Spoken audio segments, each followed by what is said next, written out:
জালেম থেকে বাঁচার জন্য, জালেম শত্রুকে দমন করার জন্য।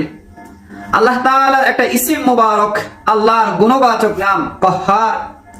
কহ্হার মানে মহা পরাক্রমশালী, যে আল্লাহর শক্তি, সামর্থ্য, ক্ষমতা বেশি এবং যার গুসা, রাগও বেশি। আপনি যে কোনো নামাজের পরে অথবা এমনিতে উযু থাকলে পড়তে পারে, তবে সবচেয়ে ভালো হবে ফরজ নামাজের পরে, কারণ ফরজ নামাজের পরে দোয়া কবুল হয়। ফরজ নামাজের পরে এই ইসিম মুবারক এইভাবে পড়বেন, ইয়া কহ্হার, ইয়া কহ্হার, ইয়া কহ্হার। 3 বার বললাম, আপনি 3 বার অথবা 6 বার বলবেন। তারপরে বলবেন, আল্লাহ আমি তো এই জালেমের জুলুম আর সহ্য করতে পারছি না, তাকে আপনি যথাযথ দমন